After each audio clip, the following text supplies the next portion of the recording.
അപ്പം എൻ്റെ കാഴ്ചപ്പാടുകളോടും എൻ്റെ ആഗ്രഹങ്ങളോടും ചേർന്ന് നിൽക്കുന്ന ഒരു പൊളിറ്റിക്കൽ ആശയമാണ് 2020. അത് ഇപ്പോഴൊന്നും അല്ല, നേരത്തെ ഇങ്ങനെ തന്നെയാണ്. സ്വാഭാവികമായിട്ടും നമ്മൾക്ക് ഒരു ജില്ലയ്ക്കുള്ളിൽ ഒതുങ്ങി നിൽക്കുന്ന ഒരു പൊളിറ്റിക്കൽ ആശയത്തിനോട് ചേർന്ന് ചേരുക എന്ന് പറഞ്ഞാൽ ബുദ്ധിമുട്ടുള്ളവരാണ്. ഞാൻ ഭയങ്കര ഹാപ്പിയാണ് അതുകൊണ്ട്.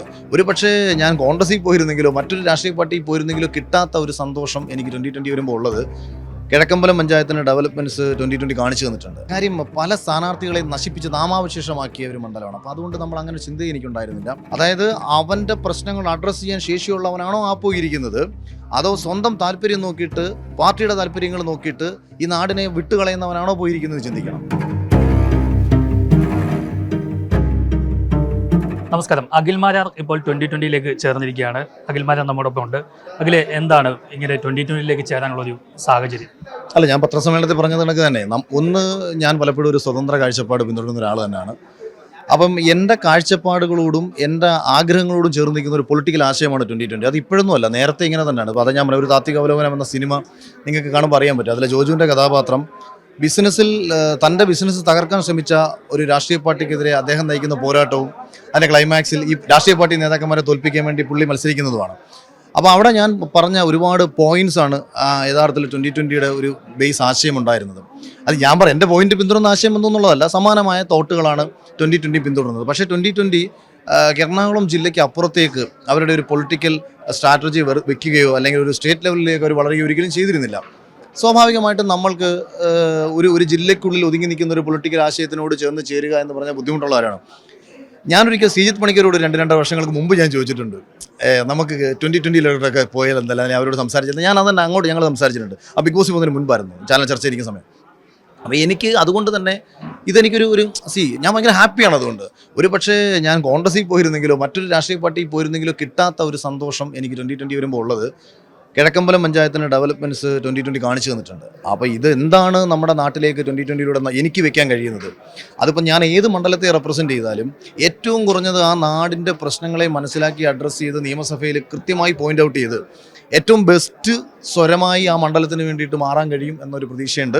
അപ്പോൾ അവിടെ എനിക്ക് ആശയപരമായ ബാധ്യതകൾ വരുന്നില്ല, മറ്റ് തടസ്സങ്ങൾ വരുന്നില്ല. കാരണം ഇവർക്ക് മറ്റുള്ള ചിന്തകളില്ല, വ്യക്തിപരമായിട്ടുള്ള മറ്റ് നേട്ടങ്ങളില്ല, സ്വാർത്ഥ താല്പര്യങ്ങളില്ല. ഒരു നാടിന് വേണ്ടിയിട്ട് പ്രവർത്തിക്കുക എന്ന് പറയുന്ന ഒറ്റ കാഴ്ചപ്പാടേ ഉള്ളൂ. അവിടാണ് ഞാൻ ഇതിനകത്ത് ഹാപ്പിയാവുന്നത്. ഒരു ഘട്ടത്തിൽ താങ്കൾ കോൺഗ്രസിന്റെ സ്ഥാനാർത്ഥിയായി കൊട്ടാരക്കരയിൽ മത്സരിക്കുമെന്നൊക്കെ വലിയ അഭ്യൂഹങ്ങളൊക്കെ ഉണ്ടായിരുന്നു. പക്ഷെ വളരെ പെട്ടെന്ന് മാറ്റം വന്ന ഐഷ പോറ്റി പാർട്ടി മാറിയപ്പോഴാണല്ലോ. അതിനെപ്പറ്റി എന്താണ്? അല്ല, അത് ആക്ച്വലി ഞാൻ ഇടത് കോൺഗ്രസുമായിട്ട് നിൽക്കുന്ന സമയത്ത് ഞാൻ ഒരിക്കലും കൊട്ടാരക്കരയിൽ കോൺഗ്രസിന്റെ സ്ഥാനാർത്ഥിയായിട്ട് വരരുത് എന്ന് തന്നെയായിരുന്നു എൻ്റെ ആഗ്രഹം. കൊട്ടാരക്കരയിൽ മറ്റെവിടെങ്കിലും ഒരു പക്ഷേ അവർ പരിഗണിച്ചപ്പോൾ ഞാൻ ആ സാധ്യത പരിശോധിച്ചേനെ.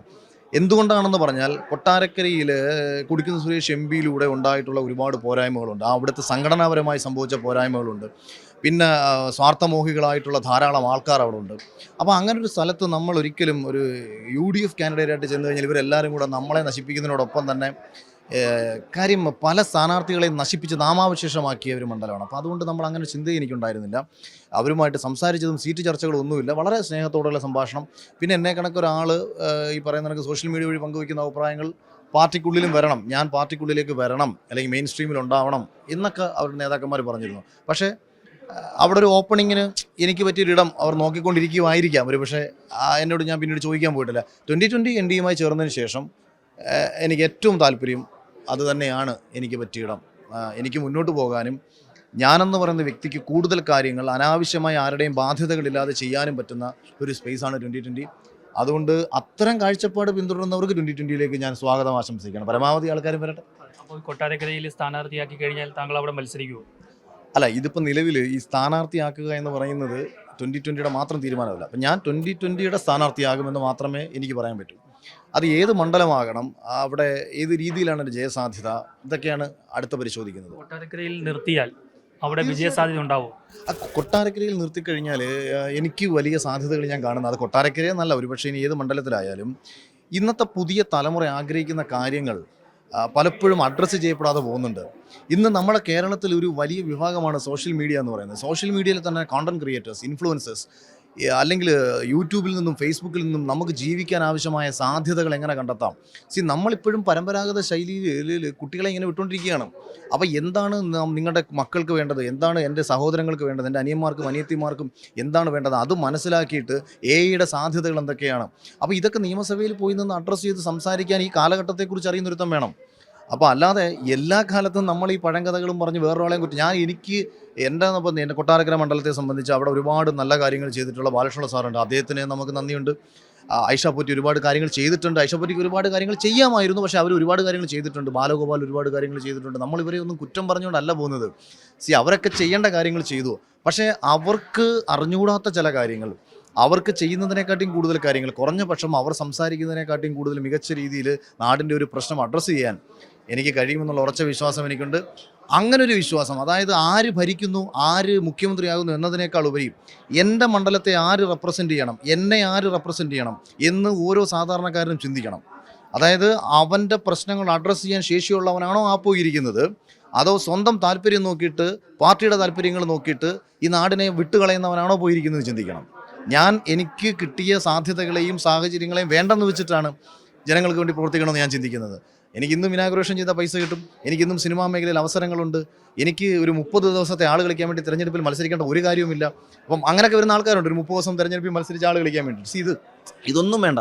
അന്നും ഇന്നും എൻ്റെ 2010 എൻ്റെ ഫേസ്ബുക്കിലെ ബയോയിൽ പോലും ഉണ്ടത് നാടിന് വേണ്ടി എന്തെങ്കിലുമൊക്കെ ചെയ്യണമെന്നുള്ള തീവ്രമായ ആഗ്രഹം കൊണ്ടു നടക്കുന്ന ഒരാളാണ് ഞാൻ പല ഇൻ്റർവ്യൂസിലും അത് പറഞ്ഞിട്ടുണ്ട്. സിനിമ എടുത്തപ്പോഴും ഞാൻ പറഞ്ഞിട്ടുണ്ട് എന്തെങ്കിലും ചെയ്യണം. അപ്പോൾ അല്ലാതെ സിനിമ എടുത്താൽ എനിക്ക് കാശ് കിട്ടും, സിനിമയിൽ അഭിനയിച്ചാൽ എനിക്ക് കാശ് കിട്ടും, അല്ല മറ്റു രീതിയിൽ നിന്ന് എനിക്ക് കാശ് കിട്ടും. പക്ഷേ എൻ്റെ വ്യക്തിപരമായ സ്വാർത്ഥ താല്പര്യങ്ങളെക്കാൾ ഉപരി എനിക്കുള്ള ദൈവം തന്ന ചില കഴിവുകൾ, അല്ലെങ്കിൽ എൻ്റെ ആവശ്യത്തിനും അനാവശ്യത്തിനും തന്നേക്കുന്ന ചില ധൈര്യം, ഇതൊക്കെ ഒരുപാട് പേരുടെ ശബ്ദമായി മാറണ്ടേ?